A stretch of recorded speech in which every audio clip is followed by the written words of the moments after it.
Hey guys, welcome back, or welcome if you're new to Corey's Nail Diary, where we talk about books, nails, and everything in between. Today, it is currently November 2nd, and the New York City Marathon is running outside of my apartment, so I'm hoping that this microphone that's on me is going to actually pick up me and not the people screaming out my window. So let's get right into it.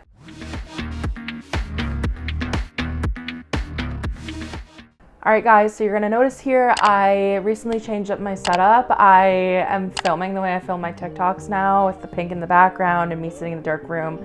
Let me know what you think down below. I got a new camera and I'm kind of vibing with it, the new camera. So yeah, I'm trying to figure out like where exactly I want to make my videos, post them, everything like that. So yeah, we'll be figuring out this process together. In today's video that I am so excited for, we're going to talk about what I read in October and what I hope to read in November.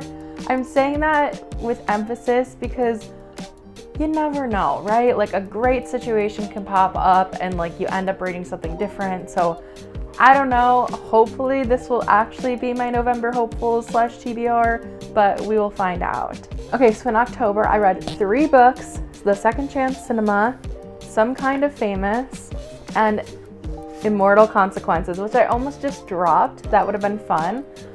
So I started the month out and I was like, ooh, I feel like this could be like a really fun magical realism month. So immediately I was like, okay, this is, I think it's October. Yeah, this is October's pick for book of the month. And I was like, I feel like a magic realism book kind of makes sense for October. So let's go with it. This is about a couple, Ellie and Drake, who just got engaged. Well, actually, they didn't just get engaged. They got engaged and their wedding is approaching and they're seeing a lot of disagreements about wedding planning and pretty much all of the above. So one night when they are out on the town, they find this movie theater that says The Story of You on it, and they go in, realize they're the only 2 people in the theater.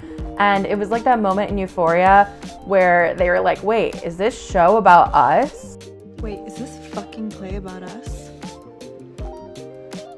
And basically they go back to this theater to relive multiple things in their lives. And honestly, if you don't like the miscommunication trope, this might not be for you, because a big part of it is that the theater kind of acts as a caliber to get these characters to actually get to know each other, which is fun and cute, and we love that, and it was really interesting to read. But if you don't like characters that don't really know much about each other, might not be the one for you. That being said, it was so interesting to read. Like, I actually really enjoyed this book. And I'll say it, I didn't think they were going to get married. But yeah, that is all I can give away to you without giving everything away. Here is my Goodreads star rating right here. I'll put it on the screen. And let's go on to the next book. The next book that I'm so excited to talk about is Some Kind of Famous by Ava Wilder. So as you guys know, if you've seen my other videos here on my channel, I got to read this book early. I was an ARC reader for this book, so it was so exciting. I had gotten tickets to go meet Ava Wilder at the Ripped Bodice. So I actually got to pick up this book and it's even signed, which is really cool. I'm not gonna lie, really, really, really cool.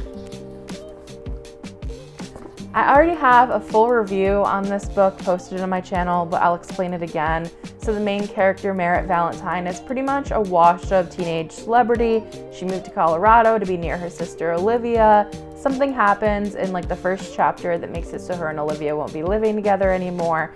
And Merritt more or less has to get her house renovated now. So who would be better to renovate than the town carpenter that she happens to know very well. His name's Nico. I seriously adored this book. It was a steamy romance. It was a very cute celebrity romance, but it was also, it like incorporated second chance. And also, every time I talk about this book on camera, I can never remember my words correctly. Definitely a friends to lovers situation. I liked this book so much because I think in comparison to the last one I spoke about, this book's dialogue and the characters getting to know each other was absolutely incredible. There was no miscommunication at all whatsoever. Like, I haven't read a book where the characters actually got to know each other this well in a very long time. So yeah, that is Some Kind of Famous. Here's my review right here, and I said it in my last video, I'll say it again. Thank you, Nat Galley, for letting me read this book early, and I'm so thankful to have been an ARC reader for it. All right, and the last book that I read in October that I literally finished on Halloween is Immortal Consequences. And guys, this was my second book of the month pick for August. I will say I kind of was sucked into this book because of the sprayed edges and it looks so cute, but the summary was also really good, and at the time I was reading Akotar. And right now I'm like trying my hardest to read all of the book of the months that I've gotten. This was the only one that I hadn't read, so I was like, okay, I'll read it. This book is about 6 people who, I don't want to call them friends because they aren't like friends at the beginning of the book. It's like sets of 2. So 3 sets of 2 people each that are at Blackwood Academy, which is an academy that's like in a place between like heaven and hell, I suppose.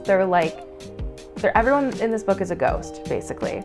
And they have their relationships between each other, but then also with the school. There's a thing every year called the Decential, which basically means that one person gets to go on a trial, and if they live, they get to be a part of the Ascended, meaning that they can live forever in this world in Blackwood. Basically, the 6 of them find out that this year it's going to be a competition between the 6 of them. And it's more or less seeing how the characters react to every trial, everything along the way. Also, like between each other and their relationships and how their relationships change. This book was really interesting. Like I sat down and just like read it so quickly. I could do like hours at a time with this book and didn't get bored at all whatsoever. So I definitely recommend this one. And here is my actual rating. Okay, so now though November hopefuls, I have to go get them actually. So I'll be right back. Okay, so today is November 2nd, and to be completely honest with you, I have 3 books on my hopefuls, but I feel like I will only read 2 of them. I'm not sure. So first up, once again, I am on like track to finish all of my book of the months that I've gotten this year because I want to be able to do like a full review on like a full video review as I subscribe to book of the month for a year. Here's why I would recommend it or why I wouldn't. So first up, we have An Academic Affair, which is the brand new book of the month. I don't know why my book of the month comes in so early. I requested this one on Halloween, I think it was, and it came 2 days later. So yeah, I can't really tell you exactly what this is about just yet because I haven't started it. I'm gonna start it probably today. So this is hopeful number 1. Hopeful number 2, I feel like I'm weird, and last year I read a cozy little like homecoming type of book for Thanksgiving and I absolutely loved it. I think it was called Penelope in Retrograde. I'll put it here if it is, or whatever it was. I naturally wanted to do another fall book. So I have Fall I Want. I found this in Walmart and look at this, look at like what? This is the cutest book I've ever seen. That being said, I also downloaded If It Makes You Happy on my iPad, and I'm not sure whether I'll want to read a physical book or an iPad book just because at the end of the month, you know, Thanksgiving, travel, all of that. So yeah, we will see. I know for a fact I'm gonna read An Academic Affair, and I feel like I'll read Fall I Want at some point, but I don't know in what order or when, if that makes any sense at all. All right, so those are the books that I read in October. How's everybody doing with their reading goal? Mine is, I'm so shocked that I'm so far ahead of mine. I did not expect this. But yeah, have you guys read any of these books? Do you want to? Let me know in the comments down below. While you're there, be sure to subscribe to my channel, Corey's Nail Diary, and check me out on Instagram and TikTok, also Corey's Nail Diary. Put your bets in the comments down below if I'm gonna read both these books or if something else is going to come up where I decided to read something else. Let me know what you think. Let me know what you think. All right, bye.